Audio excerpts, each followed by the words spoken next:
We are such stuff as dreams are made on, and our little life is rounded with a sleep. That's from The Tempest, said by Prospero. It's Act 4, Scene 1. And I'm Mary-Laurence Bevington. I'm a clairvoyant, and I pull a lot of other tools into my reads and my takes on what's happening in our world. This is a 3 points in a poem. And this is going to be a real shorty. I've made a couple longies. So this is going to be a short little video just to say that there is a clarity as I observe right now in the fragility of passing. Give yourself a breath. That may be something that's a little tricky for you. I see it a lot in my work. So one of the things I do is read the energy of animals, and I work today with an animal that's saying goodbye to his body, and his person is very much in support of that, and he's very much in support of that. He showed me that his little life was rounded with a sleep, and he could tell that it was time, and he wants to go into the heavenly field that we really all arrive at some point.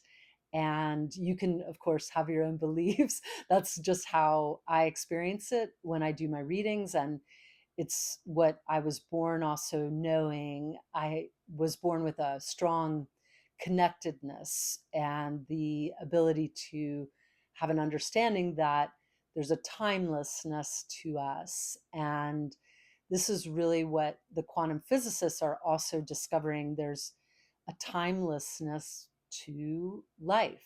While there are clearly many things that appear finite because they transform into something else, the energy itself, as Einstein spoke of at times, becomes something else. It doesn't just completely disappear, it transforms. I also really chose this quote because I continually see this rounded outness, and I love the shape of it. I see a lot, so I tend to work with images. And what I see playing out on the global and local stage is some of the darkest aspects of humanity. It's really humans in humanity to human that's really playing out. And I also likewise see this parallel track of humans, humanity, and the animality of the animals and the homeostasis of nature, the synchronicity of life on earth. And the one example I want to give is the example of the Venerable monks, in particular, their primary spokesperson, the Venerable Bhikkhu Panakara. I found him so remarkable. His walking with all of the other monks and their dog Aloka and their support team and all their audiences as performance and real life stuff was transformational. What I really also jived with were the myriad Dharma talks given. And this time I'm using the word Dharma as philosophy talks, sort of how things work, how things might be better. And I also love the tie-in with Gautama Buddha, who was a prince. And when he walked out from the castle that he'd been sheltered in, he saw that life was suffering. There was death, old age, and illness, and that no one really escaped these things, at least one of them. So even if they died young, they never escaped death, for example. And he even left his horse to walk. And this was how he saw his best, most effective ability to do his work on earth, to walk, to see, to talk. and do these Dharma talks like the Venerable monks did, and particularly, again, Bhikkhu Panakara.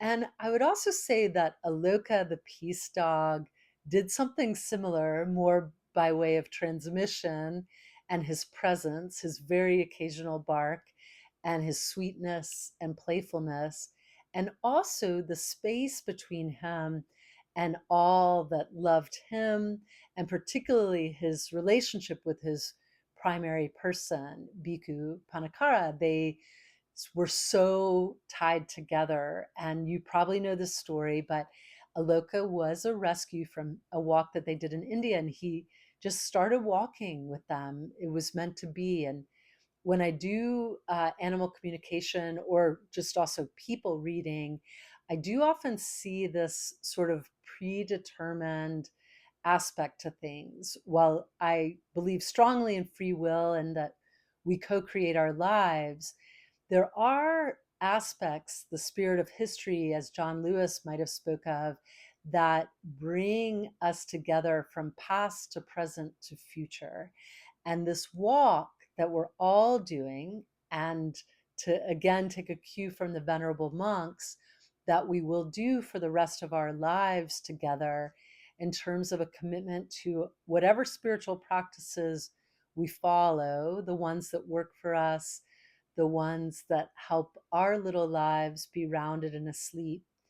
These are the things that will help us go into this continual expansion as we move forward in the structure of Saturn, grounded the magnificent spirituality of Neptune into Earth realm and Earth school. And with that, I give you a little call to action. It's more of a journal prompt. It's just before we go into this new lunar year. What do you want to let go of? And what do you want to invite in? Another way to say that second part is, what do you want to create? And I did go a little longer than I thought I would, but oh well, c'est la vie. I appreciate your being here, yours in carrying the light.